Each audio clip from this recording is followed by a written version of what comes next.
मैं मैना सहायक आचार्य संस्कृत श्री कल्याण राजकीय कन्या महाविद्यालय सीकर से आज हम अभिज्ञान शाकुंतलम के छठे पद्य का अध्ययन करेंगे, जो इस प्रकार है।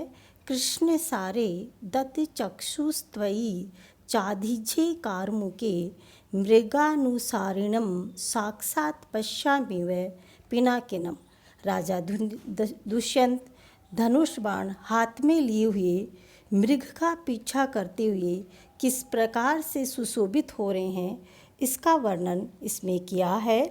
कृष्ण सार मृग पर जो एक विशेष प्रकार का मृग होता है, जो काला एवं चितकबरा होता है।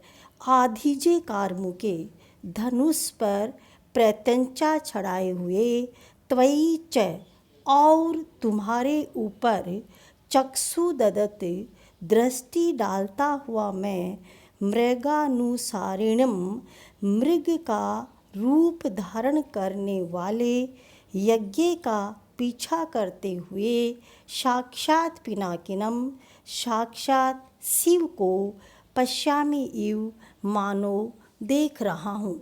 अर्थात राजा एवं मृग को एक साथ देखकर सारथी राजा से कहता है कि जब मैं इस कृष्णसार मृग पर तथा धनुष पर बाण चढ़ाए हुए आप पर एक साथ दृष्टिपात करता हूँ, देखता हूँ, तो मुझे ऐसा प्रतीत होता है जैसे मैं मृग का पीछा करते हुए साक्षात भगवान शिव को देख रहा हूँ। इस पद्य के अंतर्गत कृष्ण सारे पिनाकिनम पश्यामि इव, यहाँ उत्प्रेक्षा अलंकार है और इस पद्य में अनुष्टुप नामक छंद भी है। अनुष्टुप छंद के प्रत्येक चरण में 8 वर्ण होते हैं। उनमें पंचम वर्ण लघु तथा षष्ठ वर्ण सर्वत्र दीर्घ होता है। द्वितीय और चतुर्थ पाद में सप्तम वर्ण लघु तथा प्रथम और तृतीय पाद में सप्तम वर्ण दीर्घ होता है। और इसका लक्षण इस प्रकार है। पंचमम लघु सर्वतर, सप्तमम द्विचतुर्थयो, षष्ठम गुरु विजानीयादेतम पद्य से लक्षणम। अनुष्टुप छंद को ही पद्य या श्लोक भी कहते हैं। अगला जो पद्य है, 7वां पद्य, वो इस प्रकार है।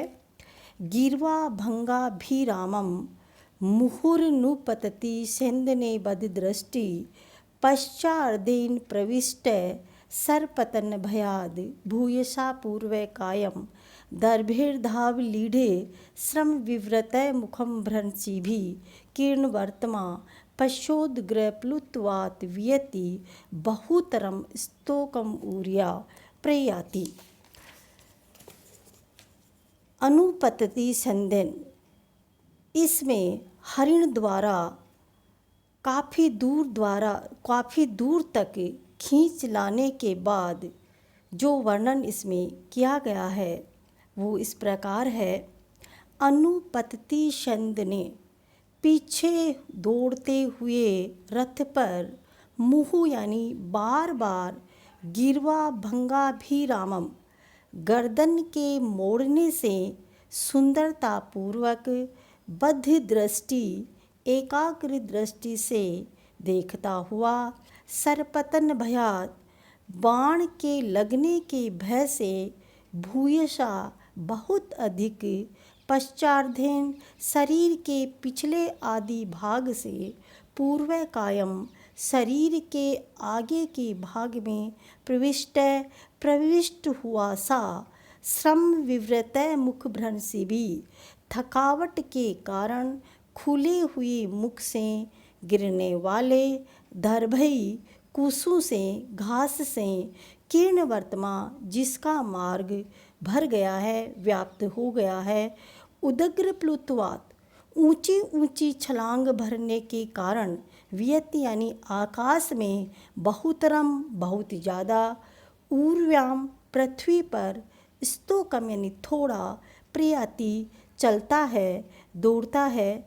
इस प्रकार राजा अपने सारथी से कहता है कि इस मृग का पीछा करते करते हम बहुत दूर तक आ गए हैं और देखो अभी ये पीछे दौड़ते हुए मेरे रथ पर बार बार अपनी गर्दन मोड़कर मनोहरता पूर्वक एकटक निगाह से देखता हुआ मेरे बाण के लगने के भय से अपने शरीर के पिछले भाग को बहुत अधिक शरीर के अगले भाग में प्रविष्ट हुआ, अर्थात अपने आप को भय से गोलाकार बनाता हुआ दौड़ रहा है।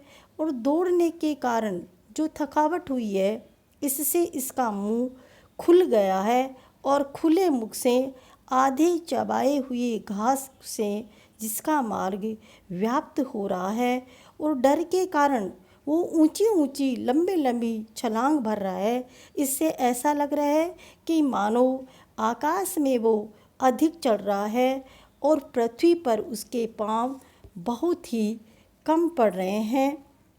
इस प्रकार का वर्णन इस श्लोक में किया गया है। मृग की स्वाभाविक चेष्टाओं का वर्णन यहाँ किया है, अतः इसमें स्वाभावोक्ति अलंकार है। और इस पद्य में भयानक रस है जिसका उदाहरण काव्य प्रकाश में मम्मट ने भयानक रस के उदाहरण के रूप में इसको काव्य प्रकाश में भी प्रस्तुत किया है। धन्यवाद।